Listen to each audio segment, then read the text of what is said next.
Okay. Hello. I got Okay. Can this ancient Babylonian tablet improve modern math? See this on searching this morning, and as I searched for the ancient stuff, anyway, these tablets and stuff, I did have a lot of stuff on these ancient languages and stuff on my profile before. I deleted all of it. But anyway, it's still mostly up here and stuff on the computer too, so. But anyway, yeah, can this ancient Babylonian tablet improve modern math? Okay, this right here.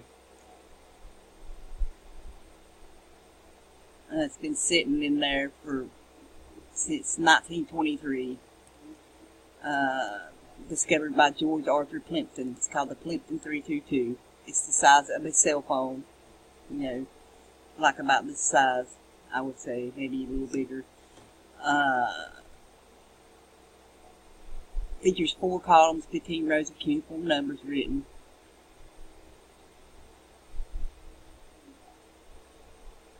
And see, look, they even threw Hollywood in here, see? It's 3,700 years old.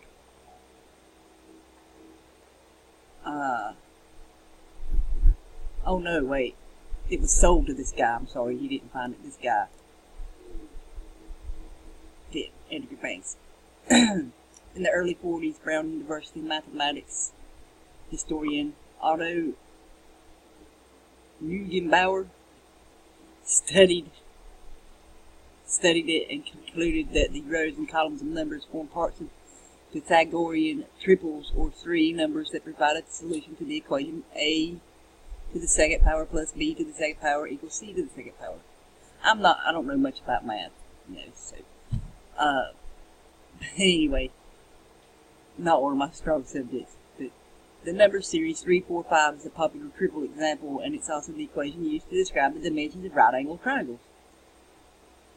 His theory was notable because it meant the Babylonians were articulating these integer solutions 1,000 years before Pythagoras was born. Therefore, the Babylonians, not the Greeks, were the pioneers of trigonometry. Mathematical firsts aside, it still wasn't clear how the Babylonians used this. In 2001, this woman, she's an expert on Mesopotamian math, offered a more mundane explanation for its purpose. The theory doesn't explain how certain values on the chart were chosen and how and why the table entries were ordered or what purpose numbers in the first column served. Here's this dude with the tablet. See there, it's the size of this here. So, there you go. That's probably historical evidence. It's a teaching tool. That's what I was about to say. Like in a school, it was like, anyway, teaching. It's saying they was either a professional or amateur. It's unlikely that the author was either a professional or amateur mathematician, according to this lady, anyway. But in a new study, this guy here says it was far more than a teaching tool. He believes the table is a series of 15 right triangles that decrease in inclination. He believes ancient engineers would have used this to construct plans for palaces, canals, or the Hanging Gardens of Babylon. You can look into that. It's really, really cool stuff here.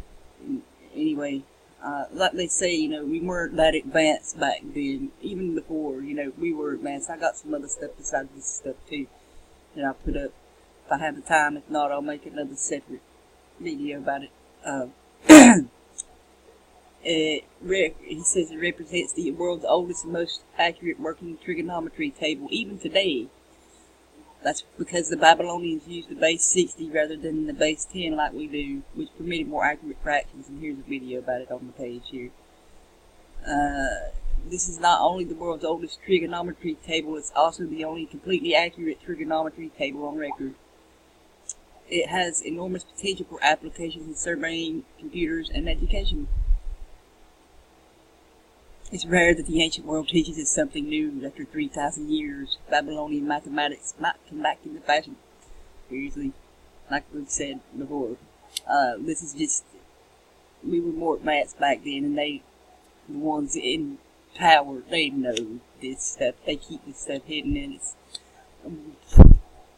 if you look at, I'm gonna get into this shit later, but if you look at what's going on in the world, how they're destroying all these ancient places, they're destroying this knowledge, but they're not really destroying it because they already have it. Like here, these people have a lot of this stuff. It's no coincidence. So, and I'm watching something else pertaining to the Dura-Europos and all the discoveries there with the art and all that other stuff they found there. Let's see, I think it's there. Here we go. There, the world's oldest church, Bible, art, and ritual at Dura-Europos, Syria. This was June 14th, 2016, and now look what's happened there. So, anyways, I'm gonna go on here. Shit. This is just saying the same thing here, pretty much. I'll leave all the links below. So, I do have more, so they'll be in the comments. So, anyway, here's just saying what it said there before. So, I'll continue on here. Here we go. This is a different one I found. This is from Pennsylvania State University. It don't have no year or nothing on it here, so I have no idea when this article was put up and stuff or whatever.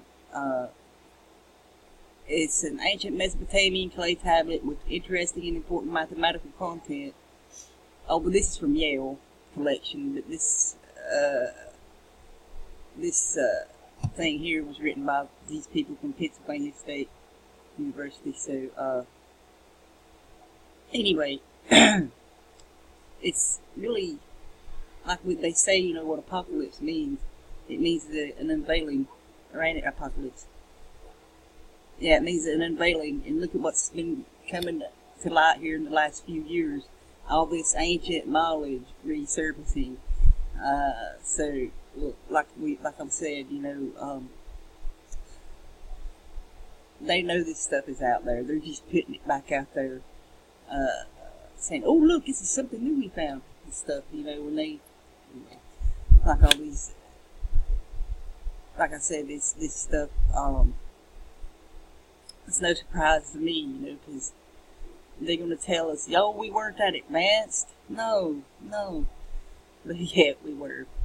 This ain't the only the only example that I have here. So, let's see. Like I said, I'm no mathematician or nothing, but anyway, just wanted to scroll down through this. Like I said, I'll leave all these links below. See, it's got all these references and stuff too. So, anyway, what's next? Okay, here we go. And here's a short PDF about it. They're saying it's going to rewrite history and everything. And there's a lot more stuff out there that they know can rewrite history, like the, let me think. The name escapes me right now, but I'll probably think of it. Let me see. Give me just a second. Okay, I'm sorry. Petra Jordan. Let's see. I would recommend this website or YouTube channel here. I don't agree with everything on here, but it does show you this stuff that I'm talking about, you know, what they're hiding from us and everything, and not allowing people this kind of information that we were that advanced to get out, you know, because it would totally rewrite history. Where's that video? I just seen it right here, Petra Jordan. And if you've seen it, you're like, wow, you know, no way who built that, who they're saying built that, you know what I mean? Like I said, we were more advanced, and even this here, massive uncharted ruins below the medieval starports of Malta. There, you know, there's so many things. Like in Turkey, I've done stuff about, you know, in Turkey, and see Turkish megaliths there. Anyway, there you go. So what's that? Okay, there. So yeah, I would, like I said, I don't agree with everything on that channel, but most of it I do there about how they're hiding the history and everything like that. So anyway, let me see here. Oh, and then I go to Dura-Europos, like I was talking before, how they're hiding this stuff from people. You know, how this was a melting pot for all cultures there at the intersection of empires for 5 centuries. There, so it's no wonder they're over there destroying this stuff. ISIS is destroying. I'm sorry. But we know who ISIS really is and everything. So, and like I said, you know, this here, you know, these people were talking about how, what I just said, how this was a melting pot, you know, where people got together and then trade and spoke all different languages and practiced all religions and da-da-da and everything. So, anyways, like I've said, you know, you know, it begs the question if they're really destroying this stuff, you know. Like I've said, you know, they've got a lot of this stuff, already. Like these people have this, you know, the Yale University. Who knows what else they've got there hidden, oops. They've got this stuff, they're not never going to show us, you know. So, and that, and there's stuff that gets looted and stuff too by various governments and, you know, just people in general, and sold on the black market. So like I said, there. So anyway, I want to try to look at this really quick, if it'll let me. So it's really fascinating stuff if you really look into it. So it's a history that's being erased and rewritten by these people that are in charge. So anyway, well, I'll leave the link to this and you can look at this stuff yourself. So anyway, here we go, this PDF about it. So I did have some other stuff, but I'll have to make another video. But anyway, so Age of Empires. That's what this place was. Dura-Europos. See there, pagans, Jews, and Christians at Roman Dura-Europos. Here's it's got you know, their excavation site there and everything, and the sites and artifacts and stuff. It says trading at the edge, pottery, coins, and household objects, Dura-Europos. So, but I'll leave a link to that one there and that channel and all these links. So, but this is really fascinating stuff, you know, and it shows you how they're, you know, when this stuff gets uncovered, the great unveiling, if you will, of these lost civilizations, I say,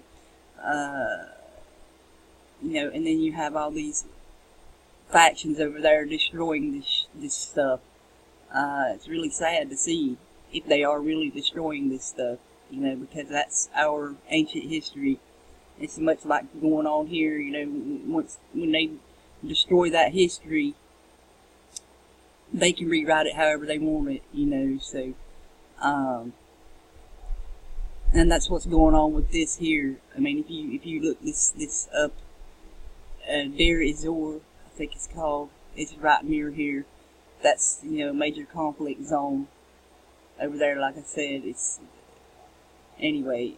You can look more into that yourself there, and the conflict in Syria, and the river that it's on. The route of the river where these ancient places. It's this one in particular is there. So, but here you go. Archaeological sites in Deir, ez-Zor, Governorate there. So there's lots more, like I said, to look at there and everything. So I'll just try to look really quickly at the news here. Nothing. See, you have to search Deir, ez-Zor.